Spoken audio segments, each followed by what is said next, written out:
Thank you. Today marks the International Day in support of victims of torture.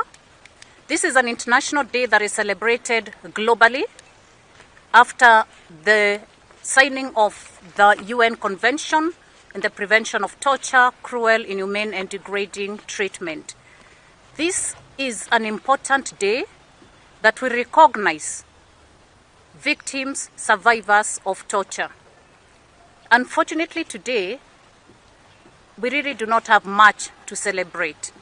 However, we are in solidarity and commend the Kenyan public who came out in large numbers to defend our rights, and specifically through the call to reject the Punitive Finance Bill 2024.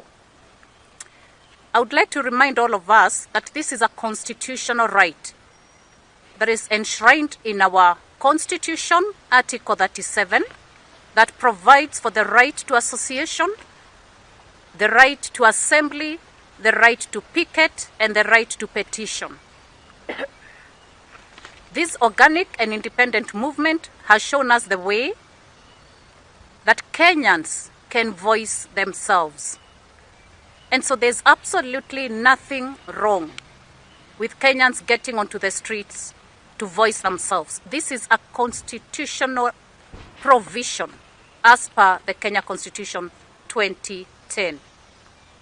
I would like to hand over to my colleague to continue with the statement.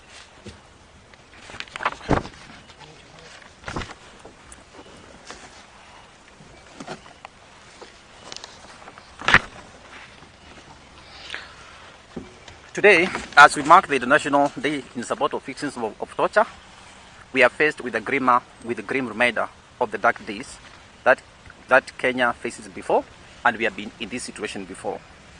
Today, Kenya's President William Ruto yet again is a candidate of the International Criminal Court because of the crimes against humanity that has happened in the country yesterday and at night at Githurai.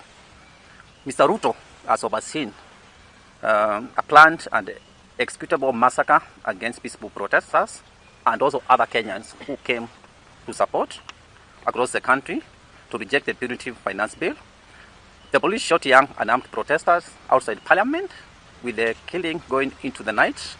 Reports show that police shot dozens of people in Githurai, in Nairobi, 1/40 times between 10 p.m. and 1 a.m., way after the protest had ended. Political responsibility lies squarely with Mr. Ruto, even though he was not presently on the streets. He cannot escape criminal accountability.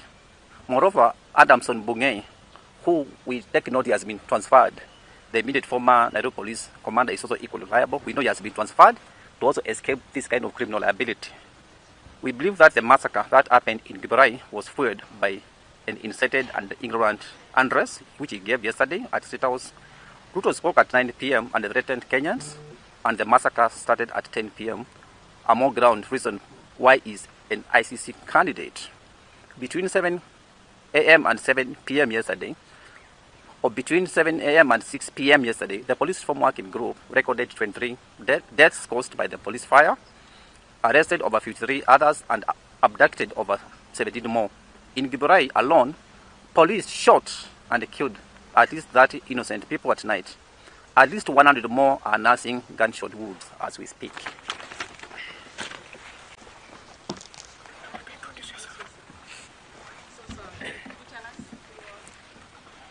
Yeah, my name is Davis Malombe. I'm the Executive Director at the Kenya Human Rights Commission here. Thank you.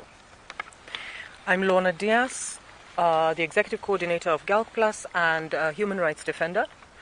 So, back to the statement. It's not protesters who are treasonous. It's Ruto's acts that are treasonous. These killings were further exacerbated by the deployment of the Kenya Defence Forces, KDF. The deployment, per the Special Gazette notice the Defence Cabinet Secretary Aden Duale issued, is illegal. Article 241, 2C of Kenya's Constitution says that National Assembly must first approve such deployment, and this has not happened. There is nothing that justifies the use of live bullets on protesters. But this regime positions snipers to shoot and kill unarmed protesters. The destruction of property that happened on the streets was a security failure, and this regime should take the blame.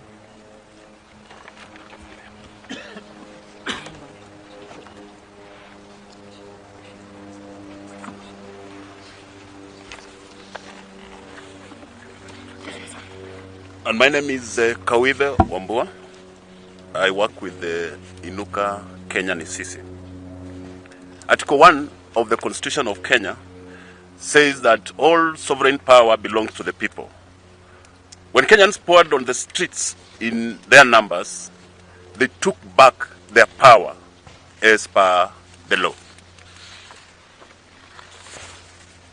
They said, we do not want to delegate anymore. It is our power. Parliament is Kenya's property. Anyone can access it because they hold the power. Police are at no point allowed to blast people's heads because Kenyans have occupied their rightful house. Every person has the right to protest according to Article 37 of the Kenyan Constitution, and this is what and will continue to happen. It's what has happened, and it will continue to happen. We remind the president that the power he holds is given to him by Kenyans. If he had not been elected by Kenyans, he would be a vegetable farmer in Sugoi. But he's there because he has been elected. He should therefore respect the will of the people and their constitutional rights. He must stop threatening Kenyans. There is nothing treasonous in Kenyans coming out to demonstrate, nothing. And we say, in support of the protesters and in support of all Kenyans, that he should not sign that bill which was passed by parliamentarians whom the people of Kenya do not recognize as so far, because they do not listen to the people who elected them. Thank you very much. So at this point in time, I will invite 3 more comrades to just share further on the statement that we've read. First is they will introduce themselves. Then after that, you can ask them questions based on the statement.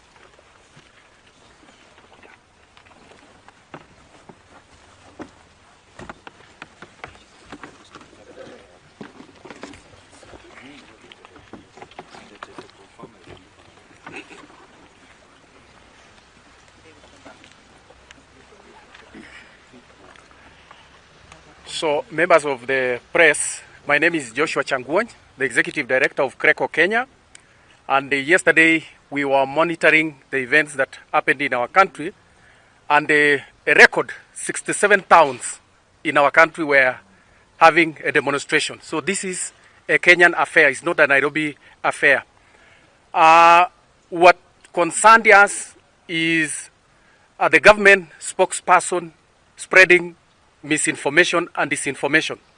He is a former civil society comrade, and it's very unfortunate on the comments that he made on his X space by broadcasting that the protest was funded by external forces because of the president's comment at the G7 on the war between Russia and Ukraine. We've also seen the Secretary General of the UDA party making claims that the protests were funded by people who were against the finance bill because of taxation on imports, because of their business interests. Our verification and fact-checking, that did not concern the conversation at all.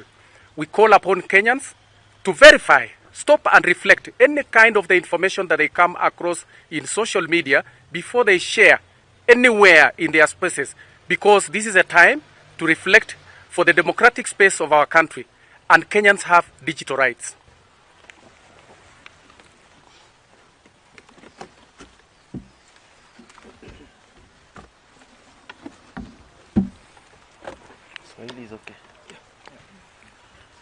Kwa majina naitwa Happy Olal, convener wa Social Justice Centers Working Group. Yangu ningependa kukondem yale matukio yalitokea usiku pale Githurai. Watu wanaelewa kwamba jana kulikuwa na ukosefu wa magari na ilibidi wale waandamaji na watu ambao hawaishi na karibu waweze kutembea hadi maeneo wanapoishi, na ilikuwa ni uchungu sana ya kwamba kutoka usiku baada ya rais kutoa ile maoni yake, polisi waliweza kuattack na kuumiza watu, kuangamiza watu manyumbani mwao, na wale walikuwa njiani wakielekea nyumbani. Watu zaidi ya 100 wako mahospitalini kadhaa Nairobi wakitibiwa kwa sababu ya risasi. Na so far by hii asubuhi wa leo tulikuwa tumehesabu watu zaidi ya 30 ambao wameaga dunia kwa sababu ya kupigwa risasi na polisi. Kwa hivyo sisi tunasema ya kwamba hayo mauaji hayataenda bure.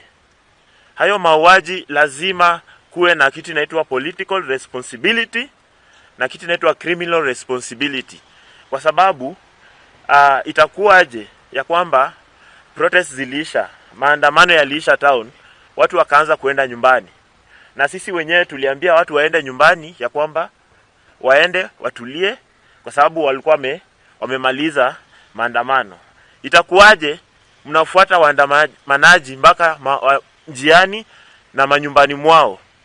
Kwa hivyo yangu ni condemn, na nasema ya kwamba ya mwisho lazima kutakuwa na responsibility. Na tuko tayari, kwa sababu hiyo tunaichukua kama masaka, tuko tayari kuenda hata ICC kufile kama wananchi wa Kenya. Asante.